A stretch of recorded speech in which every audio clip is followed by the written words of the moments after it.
on this because I'm a mom who receives food stamps, but it's so sad that y'all want to see people without so fucking bad.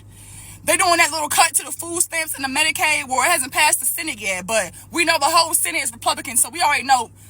Let's just hope and pray that somebody in their right mind come to their fucking senses. You feel me?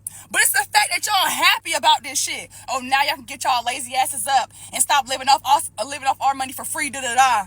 Y'all think people who receive government assistance don't work? Y'all think we don't work? Baby, housing done went up. The cost of living done went up. The food cost done went up. Daycare done went up. We out here fucking damn near about to lose our fucking lives trying to hustle and get money to goddamn pay the bills. That's why we need the government assistance. The fuck? Car payments done went up. Car insurance done went up. And it's gonna go up some more because tariffs. So, what do y'all get? Oh, people who own government assistance are poor, they're lazy, or they don't work. Where did y'all get that from? I think that's a stereotype y'all started because people in the hood or the projects or the trailer parks, yeah, y'all put that on everybody. No, bitch. That ain't how that work. Because I'm at work. I'm in school. I'm doing the best I can. I need my food stamps. But if they take it away, I'm going to do what I got to do to make ends meet. It ain't going to stop nothing. 2 years on Section 8 or a house is starting 2026. And you want to know something? I agree 100%. I know women who's been sitting on Section 8 for 10 years, 15 years. Hell, I seen a post the other day. Some lady said she knows somebody who been on there 30 years. What is the point? Section 8 in housing was designed for you to get a stepping stone in order to get your SHIT together. And some of y'all just refuse to do it. You take the minimum paying jobs, you work the minimum, and you get a little bit of money, just a little bit enough. A little bit. Just so you can get ahead. But just not ahead enough where they think you're doing too good and raise your rent up so high that you can't use a ladder to reach it. But then you have people out here who actually bust their ass every day in and out, no matter if they content creators, no matter if they work in warehouses, and they still never get a chance. Now, by all means, I want y'all to understand something. I'm not hating on nobody on Section 8 houses. I wish I could get it. But the fact that I can't, I'm a little bittersweet that people who really got it don't deserve it. Y'all let me know what y'all think. If you are disabled, meaning that you are unable to work, you're on SSI or whatever, you are in poverty level, you deserve to get food stamps or some kind of supplement to your income so that you can help buy food because food is high.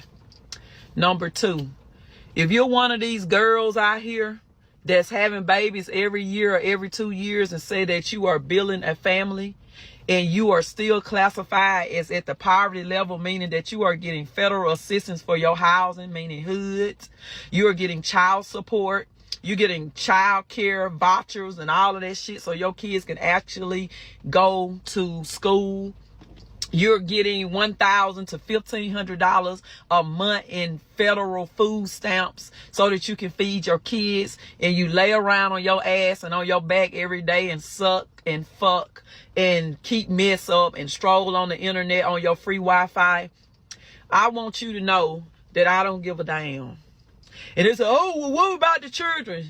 These people didn't even care about their own children. For one, you're already poor. You're already in poverty. Why do you keep on having kids? You see some of the crash out videos and the reactions out here. Well, first and foremost, they're not getting rid of food stamps. So they're adjusting a lot of the ways that you receive them. I know I saw something where they're telling people now that you got to work at least 80 hours a month. That's nothing. I do that in almost a week, but that's, the new criterias. And for the people, look, I do sympathize for the women that are in a tough spot, because that's what this assistance is supposed to be for anyone. It's supposed to be temporary assistance for people in a rough patch. It's not supposed to be for you to just sit and pimp the system and for years and years. And I know women like that. I got a cousin I grew up with. She's like on baby number 7. She's 35, and the girl I know she don't work. She ain't worked in maybe 10 years. She got every kind of assistance you could think of. Wealth, EBT, WIC, rental assistance. She got it all. You know what I mean? They just have babies every couple years and they just pop them out, and this is how they living. Now, I'm looking at it and I'm like, as you see in some of this, and I'll show this is from 50 years ago. As a matter of fact, 1973. And to show, because people act like they don't remember or they don't realize, by design, government assistance was created to destroy the black family. And then when you look around and you see now, and I see the images like this picture right here, this girl and her, I see too many images like this, man. Either on pictures or in the store or in the streets. I see too many women in a clan of just children, not a man in sight. Not a man in sight. Or you see something like this, with with Jess Hilarious and her son, something ridiculous.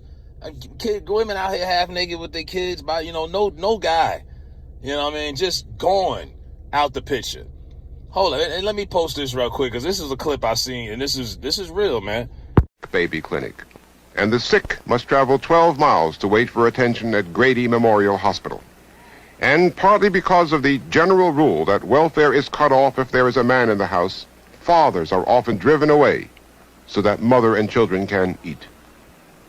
85% of the head of household is a woman, because most of the men who should be in the household, they cannot make a decent living. And of course it is better to know that a child will be fed 12 months out of the year than 3 months, which during the summer when construction work you can make a decent living. The man in the house rule was written to prevent welfare cheating, to make sure that aid to families with dependent children would go only to families headed by mothers. But the effect of the man in the house rule is to create for children an atmosphere of investigation and surveillance, and thus the welfare system in its operation turns out to be a system to make life harder for children. The welfare system helps the disintegration of the American family. It offers money to families if the fathers will leave them and stay away, in that sense undoing the very stability of the family and taking away one of the two parents that children, of course, need. And what I have seen, I'm afraid to say, all over the country is that the legal system works against the best kind of home for these children. We don't encourage parents to be at home with the children. We don't encourage mothers to feel that they can find their destiny as mothers. We take away, in many of the most vulnerable homes, fathers from those homes. We herd foster children together in institutions rather than trying to find decent homes for them. We don't tap the resources we have in communities and with respect to older people so that they can help out vulnerable homes. We don't sanction and encourage and support in every way, morally, psychologically, and financially, the dignity and integrity of the home. And in the worst of it is that the homes that are most vulnerable are the homes that are least supported by the policies of local, state, and federal governments. And no wonder then, out of these more vulnerable neighborhoods, we get an endless cycle of troubled, delinquent, wayward youth who grow up even more and become the lawbreakers of our society. Now, I don't know how you break this cycle except by starting out with young children.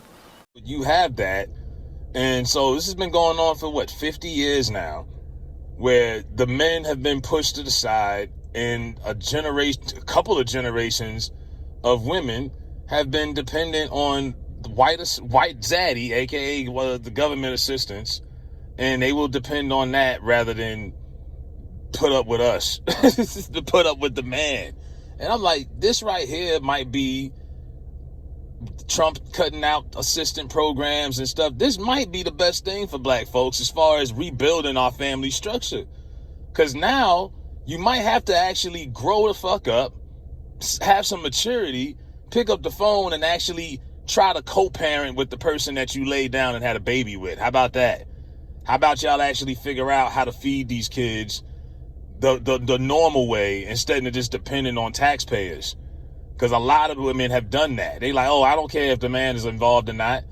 Oh, I could get on this. I could get on that. No, now those options are being taken away and minimized. I'm seeing girls saying they went from getting $800 to $200 and all sudden. So you might have to actually work that shit out with your man or your baby daddy or whatever you call the guy you laid up with.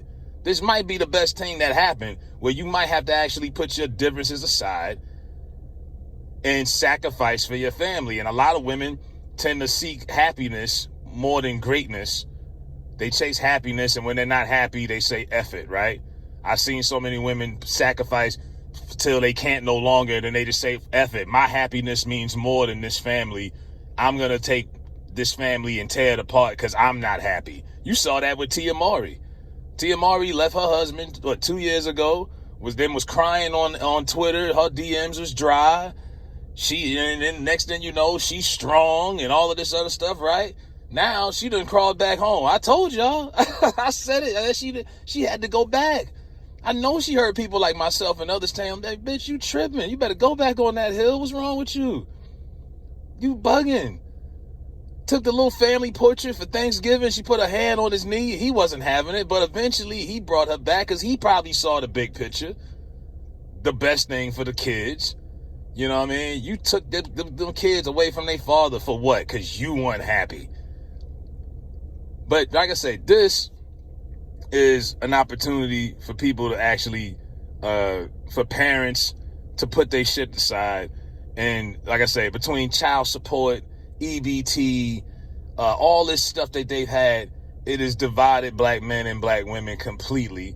And you have this huge disconnect where they haven't felt the need to value us or anything because they haven't needed us.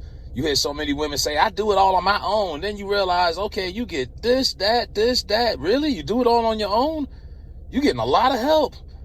Now the help is being taken away. All of a sudden, some of these strong women are now vulnerable and are sitting around thinking, oh, shit is getting real now. Yeah, shit is getting real. Now you're going to have to start thinking about responsibility, sexual responsibility. Remember a year ago when that whole Roe Wade thing was going on and women were sitting here talking about, oh my God, we can't have abortions.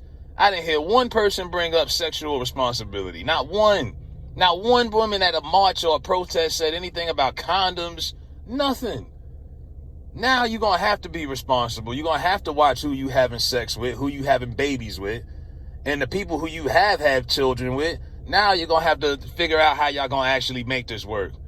Instead of just cutting people off and saying, oh, I can just do this by myself because I got this assistance, this pro. No, you don't.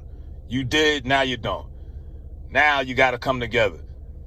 You know what I mean? I want to see more black families when I go to parks and shit like that. I want to see more black families when I see portraits of pictures and images in general. I'm tired of seeing just the single mom doing it all on her own.